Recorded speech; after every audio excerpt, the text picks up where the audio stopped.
Hi folks, and welcome to another edition of my Veg Garden. Today is Saturday the 2nd of August. What I'm doing is sorting out the onion beds, not done very well. Also doing some other jobs in preparation for next weekend, which is a village show.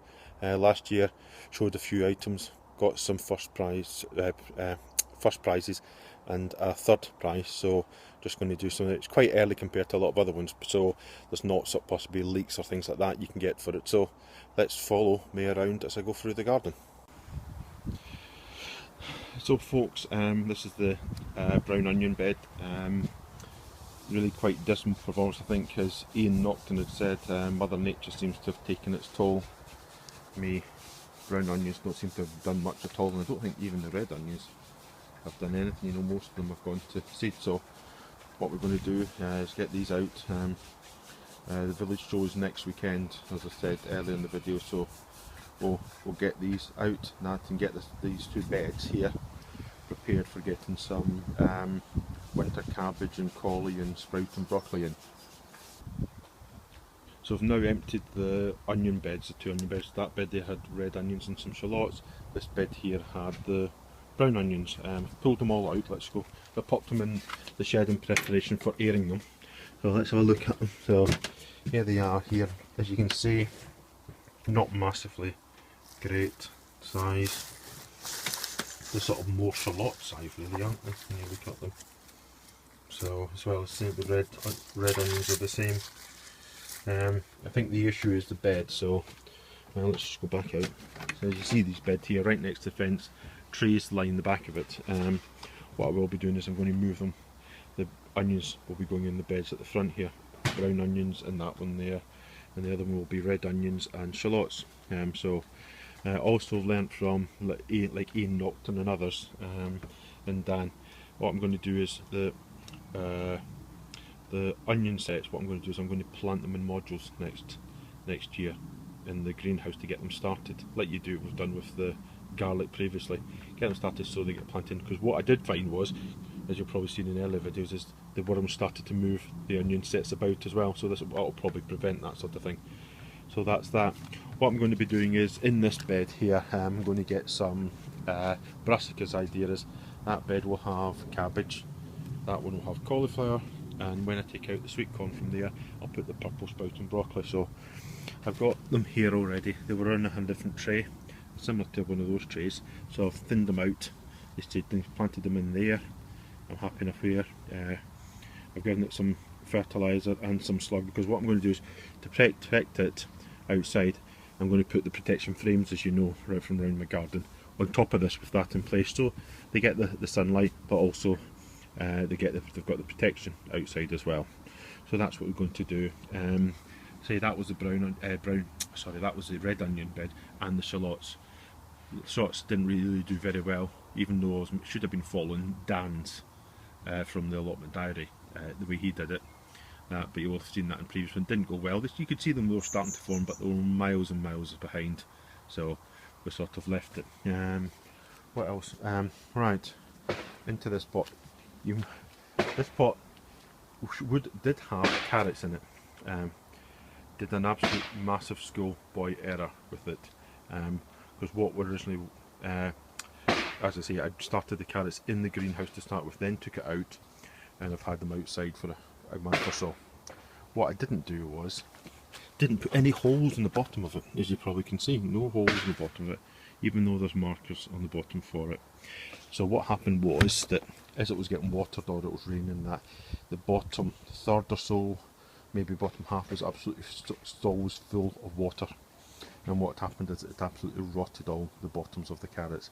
Some looked absolutely brilliant, and really disappointed with myself for doing something like that. But hey, you live and you learn. I've got another bed of carrots, because the carrots came first in last year's village show, so I'm really worried now. Hopefully in my carrot bed, which is over here, I can salvage some carrots from there, hopefully, that we'll be able to show. I'll just give you a quick look around the garden. I've only got one remaining turnip, as you can see. Let it go a bit longer and that, and pull it. In this bit here is the Swede. They're all plodding on nicely, just leave them to grow. Hopefully they'll start to thicken up soon. Right, my squash plants really struggled. I said I was tying them up. Tied them up, as you can see, getting absolute tons of fruit now appearing on them, as you can see. What I did find was one or two did not pollinate, but in fairness I've not seen masses of bees or wasps about, because I've got a wasp trap at the other end of the veg garden and I've got virtually no wasps in it at all. So it could be that we're really having a bad year for pollination. Could be it's really hot, but see, I've got some absolute tons of fruit on some of these, and I don't know how I should be pollinating these myself. You know, I've got ants in them, so I don't know whether they'll help pollinate or what. So you've got, as you can see, absolutely fruit everywhere. And I think I'm sure there was one further down here that was can't find at the moment. So, but as you can see, as I say, on here we've got those ones there, absolute tons. So everything else seems to be going okay. Say carrots, beans. If we go round here, strawberries have come to the end of fruiting, but they've put it out, as you can imagine, lots and lots of runners.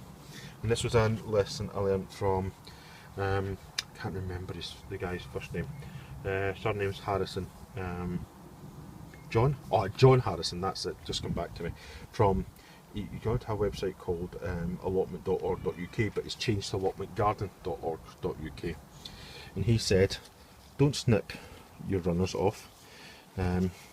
Says, look for, you've got first one there on the runner, don't worry about that, wait for the second one to appear, which is down here, and when that appears, place it into compost, put a little metal spike, you know, like a coat hanger bit snipped off, about that, and then bent over, then put it in there, as you can see, yeah, press that part onto the soil, and what will happen is it will then root into that soil, and when it's rooted properly, snip off the runner, and then you'll have a brand new strawberry plant. So I've done that. What else have we got? Let's go in greenhouse. My cucumbers going absolutely prolific. I said that last week. Downside is that they've gone bitter as anything. You can see, look at these. Try some of the ones at the bottom. You know, everyone was all having a laugh at saying how big my cucumber was. But look at that. But my wife has told me that my cucumber tastes bitter. So what I'm hoping for is to get one of these two for the village show as that, and I'll just take it out. Hopefully they don't cut them open and eat and try it, otherwise I'll realise how bitter they really are. What I think I'm going to do is, at the end of this, once I've got that done, is I'm just going to strip them out. It's not been how I really would have wanted it to be. And I've been saying everything with absolute tons of tomatoes, and I've seen everyone, but just notice, I think some are starting to turn. If we go in underneath here, we can get under there. They look just there as if they're just starting to turn. So hopefully I'll soon have some ripe tomatoes, because my greenhouse is absolutely full of tomatoes everywhere. I've got tomatoes growing out my ears. You just can't get anywhere for tomato trusses. You know, I've never seen so many tomatoes. Oh, sorry, it probably doesn't look good. It's like a jungle in here. So that's going well. In this pot here, the radishes were really big, the last lot, but they grow really quickly. So what I decided to do was, beginning of the week, plant some more radishes, and hopefully I'll actually have some small radishes in time for next week's show. So done that, so they're all sorted there. Chili pepper, let me just move over here. Chili pepper, it's really going for it. Look at them. I've got probably not as many as now, but I'm really pleased with how this is going. I've got absolutely lots of chili peppers. This is the hot scotch. It's now flowering. Let me just see, you can see it's starting to flower. Hopefully soon we'll get some fruit set on that as well. Let's go around that. That's a sweet pepper one, starting to get fruit. Absolutely lots now starting to appear, and that, really pleased with that. This one also starting to produce, well, some of them haven't pollinated, but it's starting to produce fruit on it, so that's doing well. And that's probably about it, folks. Let me just move a little bit further back. So that's about it, folks. Hope you've enjoyed watching me in this video. Hopefully I'll be able to do a video after next week's for the show and let you know how well I've done. So thanks for watching. Hope you all have a good week, and I'll catch you in the next video. Bye just now.